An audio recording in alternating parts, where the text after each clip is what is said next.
Mesdames et messieurs, bonjour, shalom à tous.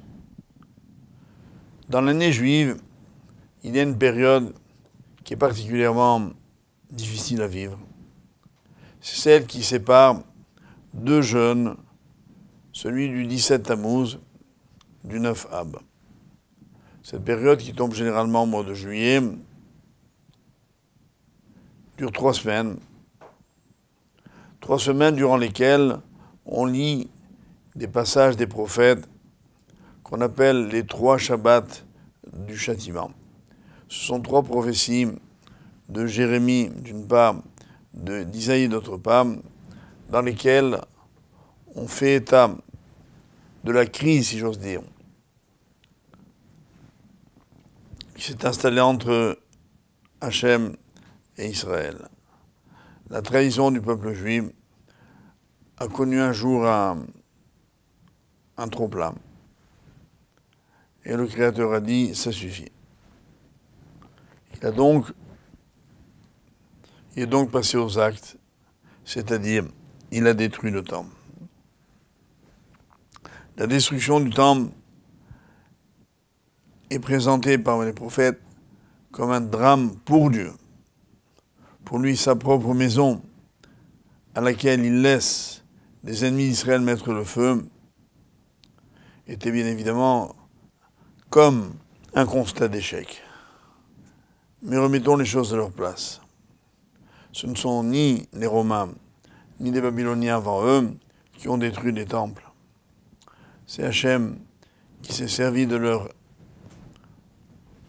présence pour amener le châtiment sur ses enfants. Il a fait comme un père qui voit que son fils le trahit, que son fils court un danger. Il lui donne une correction, mais il pleure avec l'enfant. La main qui frappe, qui donne la fessée, est plus malheureuse que l'enfant qui reçoit les coups. Il en est de même du peuple d'Israël. Mais ces châtiments n'ont en fait pas seulement concerné le bâtiment du temple, et bien évidemment l'arrêt des sacrifices, korbanot, mais bien au-delà, l'arrêt du grand Sanhédrin qui siégeait à l'intérieur du temple, composé de 71 juges, les plus éminents de tout le peuple d'Israël, et surtout du rôle primordial vis-à-vis du monde entier que le peuple juif jouait sur le plan spirituel.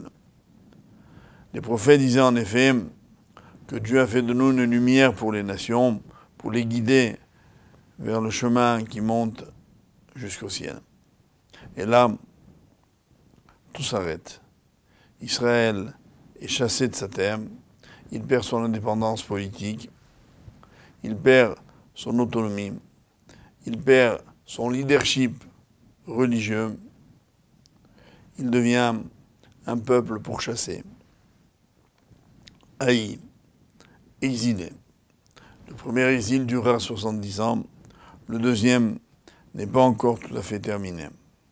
Pour dire que les conséquences de ces deux événements, le premier temple et le deuxième temple, survenus du point de vue historique, le premier en l'an 586 avant l'ère actuelle, et le deuxième en l'an 68 après l'ère vulgaire, séparés donc de plus de 600 ans, ont survenu le même jour. Voilà qui ne manque pas de surprendre. Mais il y a beaucoup plus que cela. Tout au long de leur histoire tragique, les Juifs vont être accueillis dans différents pays. Et un jour, ils vont en être chassés. Ce fut le cas en Espagne. Mais avant l'Espagne, expulsion célèbre en 1492, il y a eu une expulsion des Juifs d'Allemagne, des Juifs de France, des Juifs d'Angleterre, entre le XIe et le XIIe siècle. Période agitée s'il en est, période des croisés, etc. Tous ces drames ont eu lieu pendant les 3 semaines dont je suis en train de vous entretenir. Même récemment, en France, pendant la guerre 39-45, en 1942, la rafle de sinistre mémoire qu'on appelle la rafle du Veldiv, qui a vu donc les Juifs de France, notamment de Paris, être déportés avec la collaboration active de la police française, constituera, elle a eu lieu le mois de juillet, pendant la période du 9 av, constituera un des exemples récents de l'actualité de cette période.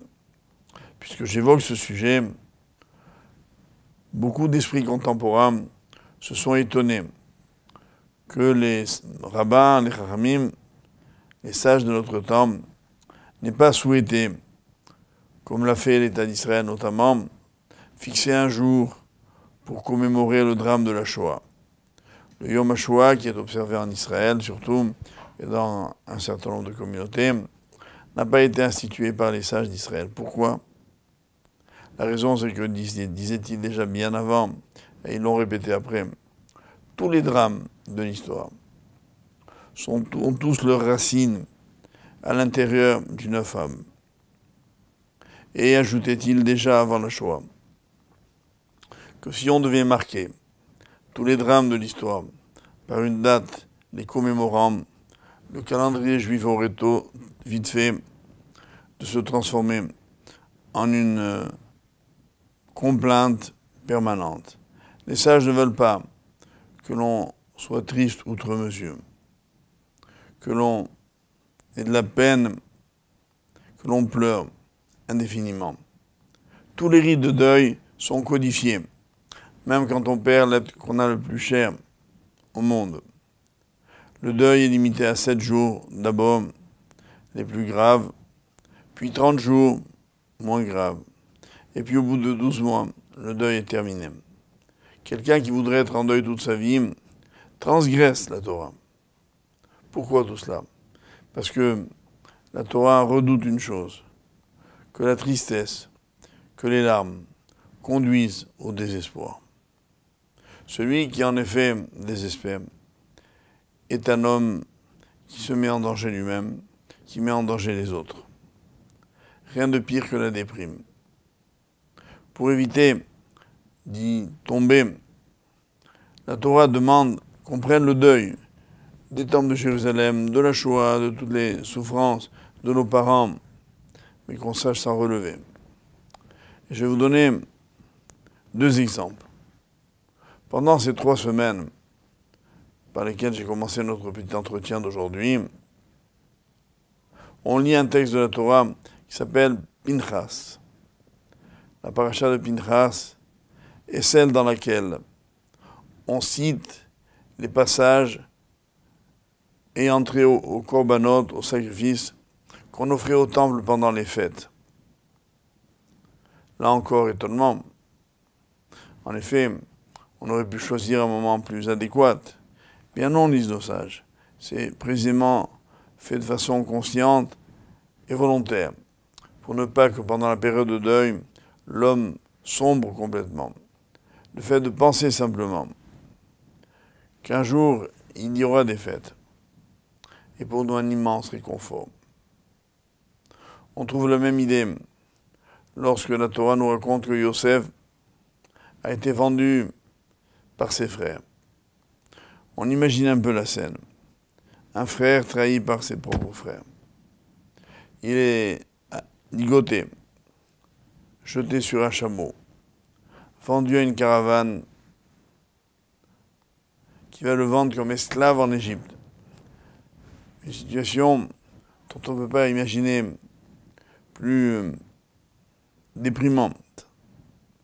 Et voilà que la Torah précise que la caravane qui transportait Yosef en Égypte était une caravane qui vendait des aromates, des parfums.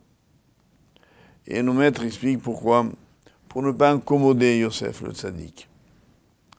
Voilà une remarque surprenante. Yosef, qui est dans une situation désespérée, trahi, vendu, humilié. On lui dit, mais Yosef, c'est pas de souci, il y a des parfums. Avait-il seulement la tête à cela? Quelle importance devant tant d'humiliation et de douleur? Et nos maîtres répondent chose, je crois, de très beau. Ils disent les parfums, les aromates, voulaient être un clin d'œil de la providence divine, qui lui dit, Yosef, tu es certes vendu par tes frères, tu as le statut maintenant d'esclave, mais je suis avec toi, je ne t'abandonne pas, je ne te quitte pas, je descends avec toi en Égypte, et tu en sortiras grandi dans la gloire. On sait qu'il deviendra roi. Ce message est celui que la Torah veut nous donner. En effet, un verset de la Torah dit lui-même Bechol tsaratam lo tsar. Dans toutes leurs épreuves à Israël, leurs souffrances, lo tsar, lui, l'Éternel, il souffre avec eux. Et le mot lo, en hébreu, s'écrit de deux façons. Ou bien lamed et vav, qui veut dire lui, lo tsar, lui souffre avec nous. Et peut s'écrire également lamed aleph, qui veut dire lo, non. Il n'y a plus de souffrance. En fait, ces deux mots s'expliquent l'un l'autre. Parce que lui souffre avec nous, alors il n'y a plus de souffrance. Comme on voit dans la vie de tous les jours, quand on est déprimé, malheureux, et qu'on a une main qui se tend, un ami qui nous réconforte, un sourire qui nous soutient, on se sent plus léger. Imaginez quand la main en question, c'est la main du Tout-Puissant. Quand le sourire en question, c'est celui de Dieu. Lui qui nous dit, je ne vous laisse pas tomber. Même si dans votre histoire, vous avez connu tant et tant de souffrances. Je suis en exil avec vous. Je partage votre douleur. Je viendrai vous chercher et je vous ramènerai. Et nous voyons de nos jours combien la promesse a été tenue et c'est loin d'être terminé. Quoi qu'en pense le monde, les prophéties s'accompliront. Celles qui parlaient des malheurs, comme celles qui parlaient des joies que nous vivrons ensemble. C'est ainsi que dans un texte du Talmud fameux, qui clôture la Masechet Makot, le traité Makot, on nous raconte le fait suivant. Plusieurs sages, dont Rabbi Akiba, arrivaient à l'emplacement du temple. Ils n'étaient pas retournés depuis la destruction du temple. Ils ont vécu à la fin du 1er siècle de l'ère actuelle, au début du 2e. Et ils voient le temple détruit. Et ils voient un chacal qui sort du Saint des Saints. Ils se mettent tous à pleurer. Ils déchirent leurs vêtements. Et Rabbi Akiba se met à rire. Les sages, les autres sages, lui disent, Rabbi Akiba, pourquoi ris-tu? Et il leur demande de lui, et vous, pourquoi pleurez-vous? Ils lui disent, comment? Tu ne veux pas qu'on pleure? L'endroit qui était l'endroit de la gloire divine, l'endroit le plus sacré, dans lequel seul le Kohen Gadol avait le droit de pénétrer le jour de Kippour après une grande préparation spirituelle. Maintenant, ce sont des animaux, un chacal en l'occurrence, qui s'y promènent, et tu voudrais pas qu'on pleure.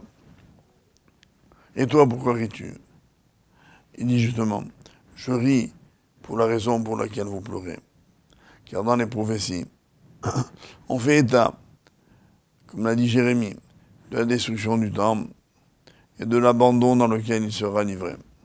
Et dans le même prophète, on voit les versets de consolation, comme le dit Isaïe de façon remarquable, où Dieu viendra nous consoler, nous chercher, nous ramener sur la terre d'Israël. Il reconstruira le temple. Et il aura un éclat encore plus grand que celui d'autrefois. Il dit, tant que la première prophétie de la destruction ne s'était pas accomplie, je pouvais douter de la réalisation de la deuxième. Maintenant que j'ai vu le temple détruit, que la première prophétie s'est accomplie, je sais que Dieu tiendra parole, qu'il accomplira aussi la deuxième. C'est extraordinaire optimisme de Rabbi Akiba et la réponse de la Torah à l'histoire juive. Pour conclure, je rappellerai une tradition qui dit que l'après-midi du jour du 9 Ab, Tisha B'Av, doit naître le Mashiach, le Messie. Pour nous dire que c'est de la destruction même de l'endroit du temps, des circonstances, de la plus grande des douleurs que doit naître la rédemption. Peut-être que dans l'histoire, il nous faut apprendre la patience et la confiance. Celui qui sait que Dieu tient toujours parole est rassénéré. Il a promis qu'un jour il rebâtira le temple. Pour nous, croyants, c'est comme si c'était déjà fait. Nous prions simplement pour être les témoins de ce miracle exceptionnel. Nous avons déjà eu quelques prémices.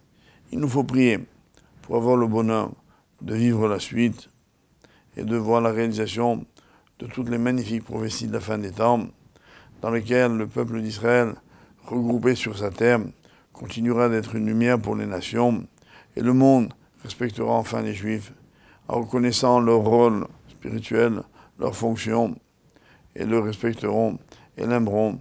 Et alors ils seront tous conscients de l'existence de Dieu, de sa sollicitude, et tous ensemble, les nations et nous servirons l'Éternel.